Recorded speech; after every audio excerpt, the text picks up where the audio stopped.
মানে বলবেন? এই দুটো পয়েন্ট আপনার কাছে রাখলাম। একেবারে শুরুতে আপনাকে বলে নিই, যেখানে যারা প্যানেলিস্ট আছেন তাদের প্রত্যেকের বক্তব্য আমি শুনতে শুনতে আসছিলাম, এবং একটি বিশেষ কারণে আমার আজকে পৌঁছতে দেরি হয়, কিন্তু আমি পয়েন্টস যেগুলো তারা ডিসকাশন করেছেন আমার মনে হয়েছে কয়েকটা পয়েন্টসের উপরে একটু আলোকসম্পাত করবার দরকার আছে। আমি প্রথমত যে প্রসঙ্গটা বলি সেই প্রসঙ্গটা হচ্ছে যে আজকে কেন্দ্রীয় বা ফেডারেল সিস্টেম অফ গভর্নেন্স, মানে আপনি যে আসছিলেন শুনতে মানে পুরো আনইন্টারাপ্টেড হয়েছে। অ্যাবসলিউটলি আমি শুনেছি। তাহলে এটা উভয় সরকারের প্রাপ্য, মানে নেটওয়ার্ক ভালো কাজ করছে। আমি খুব পরিষ্কারভাবে বলি এখানে যে আমার প্রথম প্রশ্ন হচ্ছে যে এটা এই যে মেট্রো রেল এই প্রজেক্টের কনসেপ্টটা আমি আর নতুন আলোচনা করব না।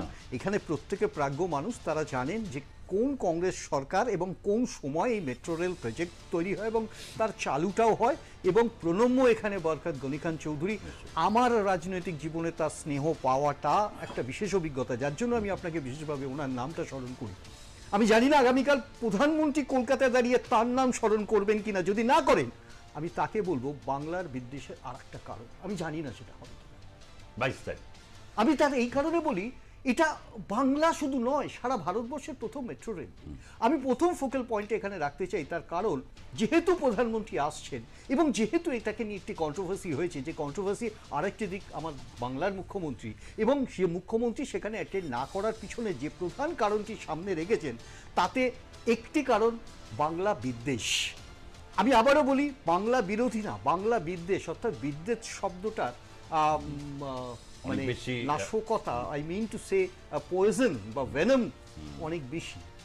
এবং এই বিদ্বেষের প্রশ্নগুলো যখন আসছে, আমরা পশ্চিমবঙ্গ প্রদেশ কংগ্রেসের পক্ষ থেকে শুধু না, সর্বভারতীয় কংগ্রেসের পক্ষ থেকে আমরা কিন্তু বারবার প্রতিবাদ করেছি এবং পাশে দাঁড়িয়েছি। হয়তো সুরটা মিলে যাবে, হয়তো দল হিসেবে আমরা বহুবার সমালোচনা করি তৃণমূল কংগ্রেসকে, কিন্তু বাংলা বিদ্বেষের ক্ষেত্রে আমরা বারবার বলেছি এবং রাজ্য সরকারকেও সাজেস্ট করেছি অল পার্টি মিটিং ডাকুন, এবং এখানে যদি বাঙালির সত্তা বিজেপি জাগ্রত হয়, এখানে বাঙালির সত্তা যদি কংগ্রেসের বা তৃণমূলের জাগ্রত হয়, লেট আস কম্বাইন।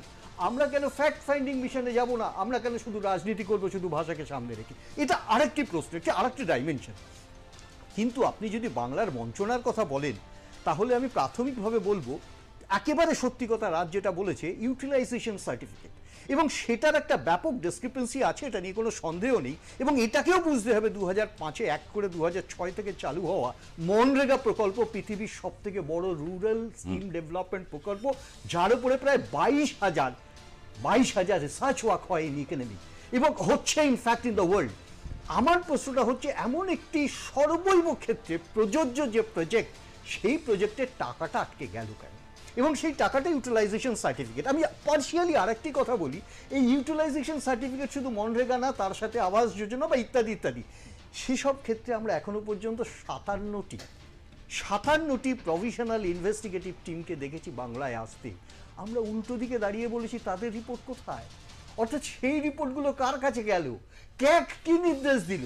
আলটিমেটলি ক্যাগের নির্দেশের পরিপ্রেক্ষিত অবস্থা কি সিচুয়েশন? আমি স্ট্যাটিস্টিক শুধু দিচ্ছি না, আমি সরাসরি বলছি যেটা আমার উপলব্ধতা। আমি বাংলার মানুষ যদি বঞ্চিত হয়, আর আমি আপনার টেলিভিশনে দাঁড়িয়ে বলবো যে বাংলার এতটা উন্নতি হয়েছে, সে তৃণমূল সরকার বা কেন্দ্রীয় সরকার বিজেপির সরকার তাদের আমলে, আমি কিন্তু সেখানে ডিফার করতে, কারণ আমার ফ্যাক্ট ফিলিং ইন্ডেক্স যাকে বলে, যে ফিলিং ইন্ডেক্স, সেখানে দাঁড়িয়ে তো আমি বুঝতে পারছি আমার উন্নতি কোথায়, বেকারিত্ব কোথায়, সংখ্যাটা কোথায় এবং অনুন্নয়ন কোথায়, এবং হাজার হাজার পরিযায়ী শ্রমিক কেন বাংলা ছেড়ে বাইরে যাচ্ছে, এবং তার জন্য একটা বিশেষ কারণে, ভাষাগত কারণে তাদের ওপর বিদ্বেষ নেমে আসছে, এবং সেই বিদ্বেষের কারণে বাঙালি আজকে একটি জায়গায় শঙ্কিত হয়ে পড়ছে, এবং সেই শঙ্কার প্রধান কারণটা হয়ে দাঁড়াচ্ছে কেন্দ্রের বিজেপি সরকারের কোনো অ্যাকশন নেই, অ্যান্ড দ্যাট ইজ পারফেক্ট। কোনো অ্যাকশন নেই। আমি একটা কথা বলে শেষ করবো, আমি একটু দেরিতে এসেছি, আমি বিশেষ সময় নেব না, আপনি হয়তো আমাকে আর একবার সুযোগ দেবেন।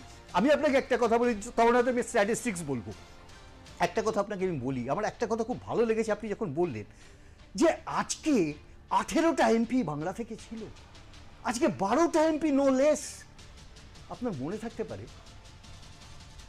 থাকতে পারে কংগ্রেসের সরকারে এখান থেকে আমরা 6টা থেকে 8টা এমপি জিততাম।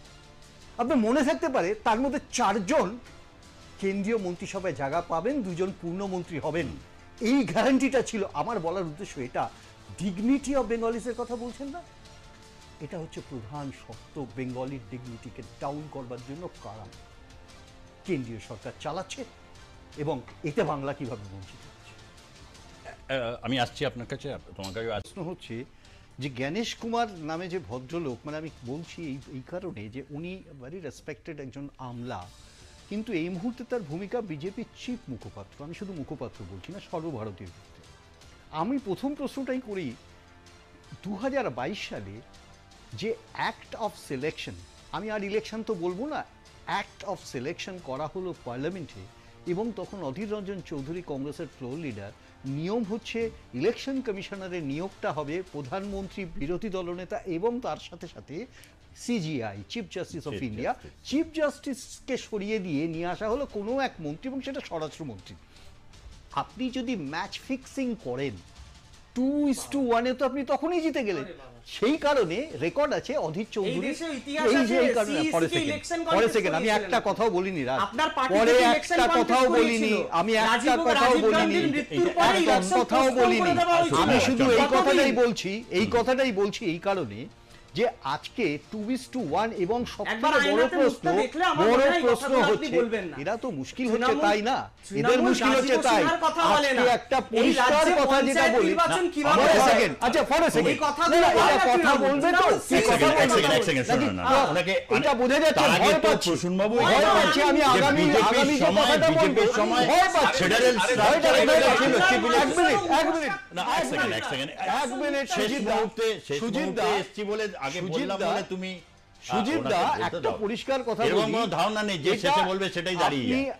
এক্স্যাক্টলি আমি বলতে চাইছি, আপনি বুঝুন কোনো একটা সিলেকশনে আজ পর্যন্ত আমাদের দেশের স্বাধীনতা উত্তর ইতিহাসে ঘটেনি যেখানে বিরোধী দলনেতা উপস্থিত নেই, because he has left the match, জানে যে এটা ফিক্সিং কোথায়। This one point. Second point হচ্ছে, আবারও বলি, পাবলিক রিপ্রেজেন্টেশন অ্যাক্টে যে প্রশ্নটা তুলেছে 16, 18, 19, 20, 21 5টা ভায়োলেশন আছে। আমি কি বলছি, একটা কবে কোন সময় একটা চেঞ্জ হয়নি। আমরা বলছি আসুন পার্লামেন্ট ওপেন আছে, ডিবেট করুন। মাথা লুকাচ্ছে রাহুল গান্ধীর সামনে দাঁড়াবার ক্ষমতা নেই, রাহুল গান্ধী প্রসূনবাবু যেটা বললেন, ফেডারেল স্ট্রাকচার দফা রফা মানে মারাত্মক আরো